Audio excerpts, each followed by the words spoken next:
Olá meu povo, aqui é a Anne. No vídeo de hoje nós vamos discutir o que é produtividade, de onde surgiu, quais são as técnicas de produtividade e o mais importante, quando é que a produtividade fica tóxica. Você já deve imaginar que o conceito de produtividade surgiu na Revolução Industrial com Frederick Taylor e Henry Ford. O Taylorismo e o Fordismo foram sistemas de gestão e produção desenvolvidos no início do século XX com o objetivo de aumentar a eficiência e produtividade no trabalho, especialmente nas fábricas. O Taylorismo, que é o Scientific Management, foi desenvolvido por Frederick Taylor no final do século XIX e no início do século XX. E as suas principais características são a análise detalhada do trabalho, ou seja, Taylor observava e estudava o comportamento dos trabalhadores para identificar a maneira mais eficiente de executar tarefas. A divisão de tarefa, o trabalho era dividido em pequenas etapas repetitivas, permitindo que os trabalhadores se especializassem em uma tarefa específica. Tínhamos a padronização de métodos, ou seja, a criação de padrões de tempo e movimento para cada atividade,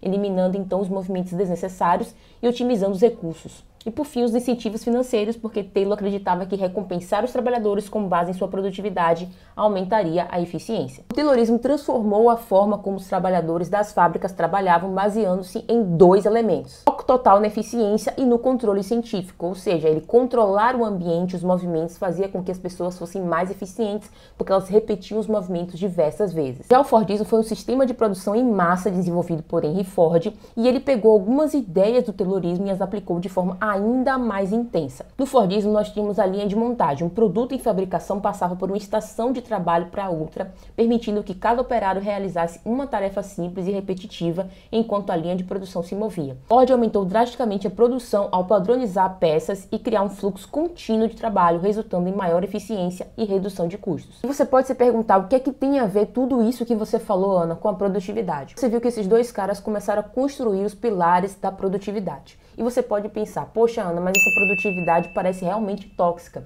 E de fato era. Só que naquela época a eficiência, a produção, a forma de girar o capital era muito mais importante do que o bem-estar dos trabalhadores. Atualmente a gente vê que as empresas realmente se preocupam com o bem-estar dos trabalhadores e em certa medida até ajudam com subsídios de plano de saúde, com psicólogo. E é claro que isso é o óbvio, é o básico. Mas eu estou dizendo que naquela época nem isso tinha. Se um trabalhador ficava doente, começava a faltar, a sua produção diminuía, ele simplesmente era demitido. O que eu quero que você se pergunte nesse momento é: a produtividade serve para todos os aspectos da minha vida? Eu vou brincar com os meus filhos pensando no tempo que eu tenho para brincar com meus filhos? Eu vou pensar em ter uma refeição com a minha família, em ir para o cinema com os meus amigos, pensando no tempo que eu estou gastando e no que isso está me retornando?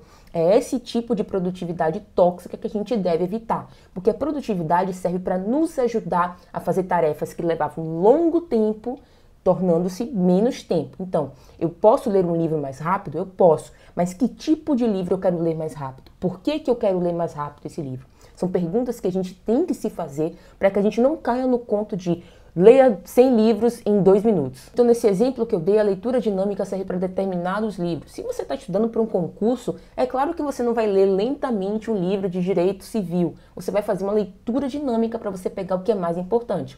Agora, você está lendo Ana Karenina, você vai fazer uma leitura dinâmica, o que você vai pegar e o que você está deixando de viver com o livro se você está aplicando essa leitura dinâmica. Então não, a produtividade não serve para todas as áreas da nossa vida, a gente não precisa aumentar a máxima eficiência em tudo que a gente faz. Existem algumas técnicas de produtividade e eu vou mostrá-la aqui para vocês porque uma delas me ajuda bastante a acelerar o meu processo de trabalho como UX Design. A técnica Pomodoro é uma técnica de gerenciamento de tempo que tem o objetivo de fazer com que a gente consiga fazer tarefas em determinados blocos de tempo. Ou seja, a gente trabalha um pouco e pausa. Nesse caso em específico, você vai trabalhar 4 blocos de 25 minutos cada. E entre cada bloco, você vai fazer um intervalo de 5 minutos. E aí, ao final desses 4 blocos, você vai fazer uma pausa maior de 15 a 30 minutos. Qual é o objetivo principal? Que você não se canse, não se desgaste tanto no trabalho e consiga fazer esse trabalho em etapas até chegar e finalizar a conclusão. E como que isso me ajudou? No UX Design a gente faz muito brainstorm, a gente faz muito teste e uma das coisas que eu gosto muito de fazer é diversas telas e depois pausar um pouco para respirar, para revisar essas telas. Então, quando eu faço isso, esses blocos de 25 minutos, me ajuda muito para voltar para a tela mais relaxada, porque eu já descansei, já tirei minha mente desse fluxo, voltei com mais descanso e com outros olhos para a tela. Uma outra coisa interessante é que essa técnica também evita que você procrastine, porque são blocos pequenos de tempo. Então, você não vai ficar, ai meu Deus, eu tenho que estudar durante 1 hora. Você estuda 25 minutos, descansa e tal, e aí você tem essa possibilidade de não procrastinar. A matriz de Eisenhower é uma técnica de priorização de atividades, ou seja, você vai elencar quais são as atividades mais importantes. Nós temos 4 níveis. Nós temos o primeiro, que é importante e urgente, e aí você precisa fazer imediatamente. Nós temos o segundo, que é importante, mas não urgente, que aí você pode planejar para fazer mais tarde. O terceiro é urgente, mas não importante, e você pode delegar se possível. Então, tipo, ai meu filho, vai no mercado comprar manteiga, tipo isso, sabe? E o quarto é nem urgente e nem importante, e aí você pode eliminar ou adiar essa tarefa para depois. Essa técnica vai te ajudar a focar em tarefas que não são importantes e priorizar as que de fato são importantes para você. Mas, mais uma vez, cuidado, porque isso pode se tornar tóxico. Você vai falar, eu não preciso ir no cinema com os meus amigos, mas eu preciso trabalhar 8 horas para ganhar um salário que, enfim, entendeu? Então você tem que pensar nesse tipo de coisa. O método GTD, que é o Get Things Done, te ajuda a reduzir a sobrecarga mental, porque primeiro ele fala para você reunir tudo o que você precisa fazer em um lugar só, seja um meio físico ou digital. Então você pode reunir no celular, como você também pode fazer como eu, e anotar tudo o que você precisa fazer no papel.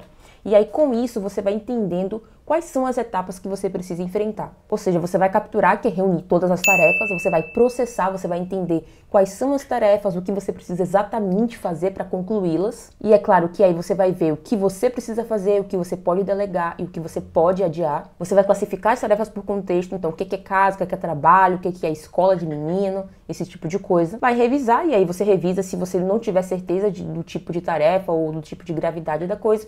E por fim você vai executar. E existem diversas outras técnicas como bullet journal e tudo mais, então você pode pesquisar as técnicas de produtividade, mas aqui o questionamento maior que eu quero que você se faça é: será que você precisa seguir as técnicas de produtividade o tempo inteiro?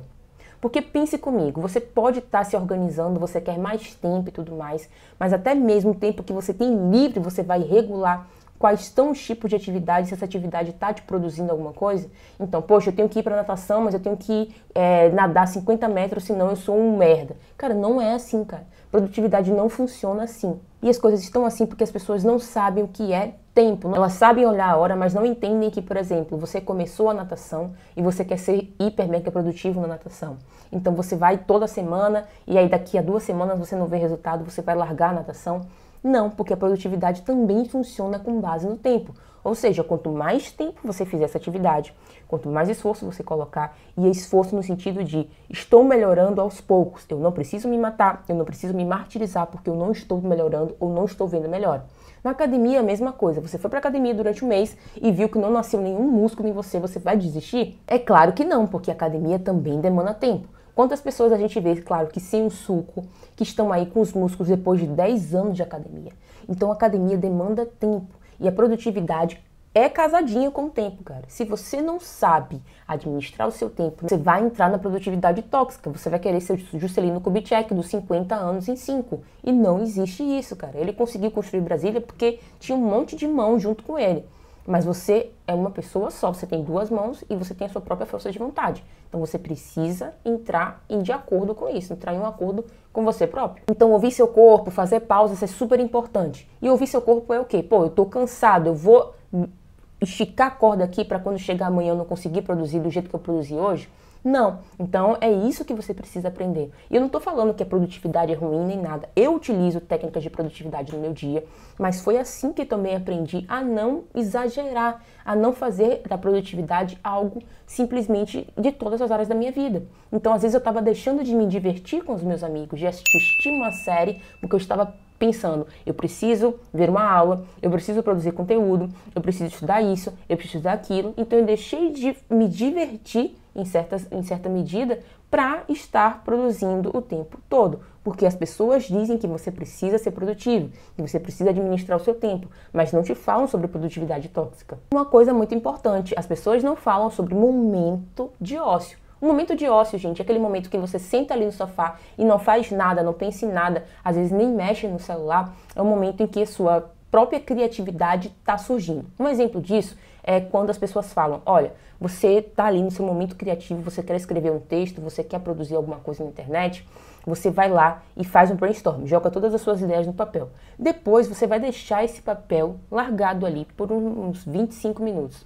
E as pessoas, não, mas aí eu vou perder o fio da meada. Não, cara, porque quando você deixa de fazer uma atividade, seu cérebro não deixa de pensar nela. E aquele momento que você está tomando banho, que você está quase dormindo, você tem uma ideia, é disso que eu estou falando. É um momento de ócio, um momento de descanso que vai fazer com que sua ideia amadureça. Então pegue seus objetivos pessoais, pegue as suas metas, escreva, entenda o que cada uma significa para você e a partir disso você vai então traçar um plano de produtividade para você. Porque a produtividade é uma ferramenta incrível para a gente alcançar as coisas com mais eficiência e com mais rapidez. Mas nem sempre fazer mais é melhor. Então esse foi o vídeo de hoje, eu quero saber a sua experiência com produtividade, então deixa seu comentário aqui. E se você gostou desse vídeo, deixa o seu like e eu te vejo no próximo vídeo.